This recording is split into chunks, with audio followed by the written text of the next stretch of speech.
Welcome everybody to this teleconference on the Astrology of Shiva and Shakti.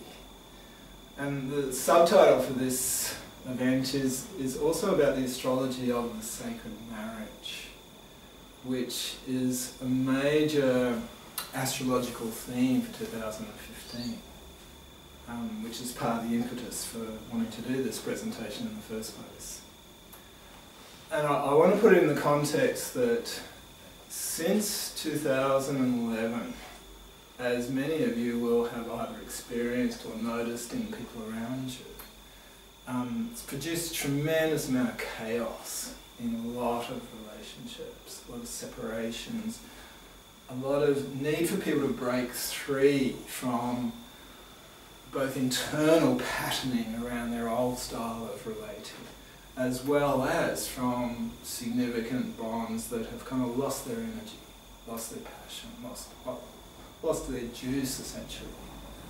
And this coincided with the planet Uranus going into Aries, accompanied by Jupiter at the time.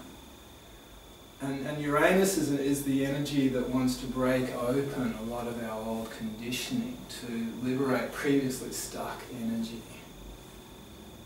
And it has a particular push for people, particularly in Aries, to claim more and more of our individual uniqueness, our passion, what inspires us in the world, and including really challenging any stuck places in our internal relationship patterning or in our external relationships. And even though it's been tremendously chaotic on one level, it is also about freeing all of us up to be more essentially who we are, and then recreating relationships on the basis of that new expression of authenticity. And this is ongoing. Now I'm going to talk about some of the astrological alignments that happen periodically that give us opportunities to work on this thing that's called the sacred marriage, which, as most of you know, is simultaneously an inner process of bringing the masculine and feminine together within ourselves, but also one that ideally prepares us to be able to create relationships on the basis of that new internal unity. And these events happen, well, there's no set pattern because there's a number of different cycles involved. But if you look at any of the great opposites and complements in astrology, you see that there are these archetypal couples. Like the sun and moon are the most obvious. Here is the core, the essence of our masculine and feminine being. And for all of us, whatever our agenda, one of our major life tasks is how to integrate these great opposites and complements. Most of us, even out there in popular astrology, everyone knows now of Venus and Mars, which is another great kind of archetypal couple. And the two planets that in traditional astrology are most obviously associated with relationships and sexuality.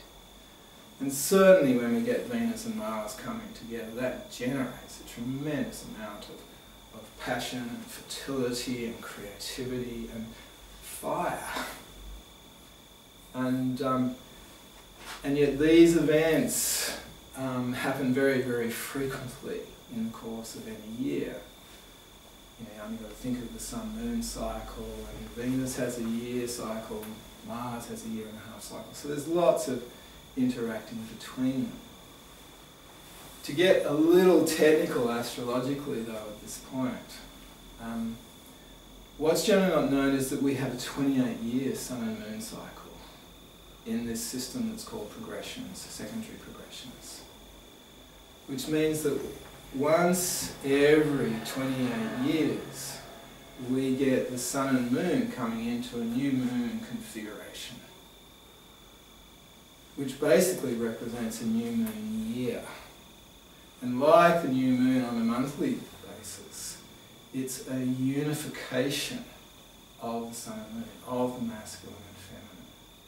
Whenever that happens in our charts, it almost always coincides with some kind of new beginning.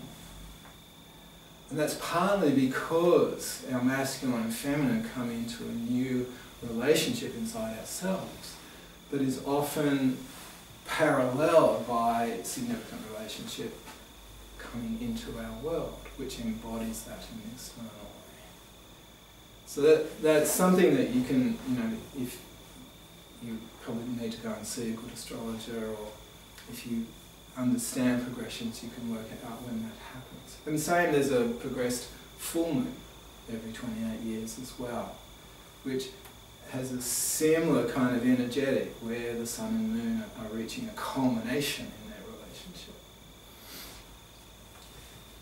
Now this year though, 2015, is quite exceptional in terms of opportunities to move towards this sacred marriage.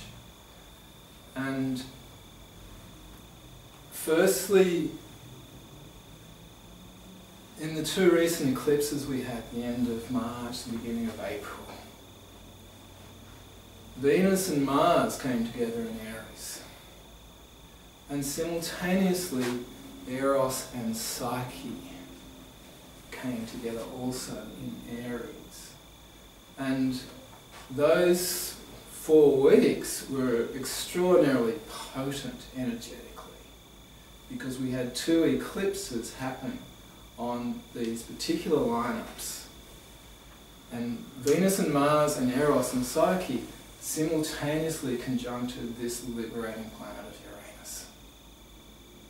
And what that talks about is both the simultaneous creation of new kinds of relationship potentials, of the meeting of these different layers of the masculine and feminine within ourselves. But it coincided with the south node of the moon and Uranus, which talks about also completing certain karmic cycles, completing old relationships that have lost their ultimate reason for being. And with Uranus's classic simultaneous chaos and yet liberating freedom that it provides, huge turning point in many people's lives. Now, so we can kind of say in the last 5 years that the collective energies, even on a monthly basis in astrology, has been about the breaking up of old patterns, in this case in relationship patterns. A necessary shattering in many ways. And yet, one of the extraordinary things that's happening this year is that we're having a conjunction of Juno and Jupiter. This is something that happens once every 8 to 12 years. And here is another layer of the masculine and feminine, another archetypal couple meeting. Jupiter, as most of you know, is supposedly the king of Greco-Roman heaven.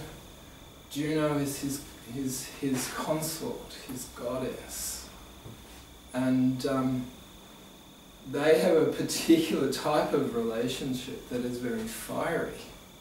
They're both very powerful individuals mythologically. And it's not an easy relationship. And yet, both of them are simultaneously representations of grace, of benevolence, of attracting new, positive and opening experiences. And so against this backdrop of such dramatic change in these last 5 years, here is a very beautiful unification between this potent god and goddess. And it's happening in Leo around 13 degrees on May the 16th and 17th, that particular weekend.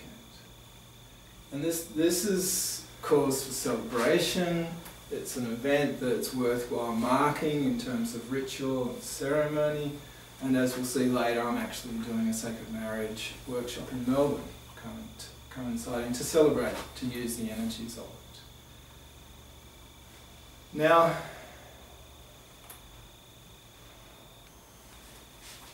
one of the things about astrology as a symbolic language is that it both describes internal psychic and spiritual experiences, particularly where there is some kind of unification between different parts of self, which sometimes is also reflected, what we attract from the outside world. And this fits very beautifully, very elegantly with the notion of the sacred marriage, because ultimately it's an inner event. It's something that we strive for, and we get these periodic opportunities to work further towards being able to open that inside ourselves. In some ways that's a natural part of our human development if we're open and moving and doing our spiritual practices and healing. But on another level it actually requires some very, very focused and often some very, very deep inner work.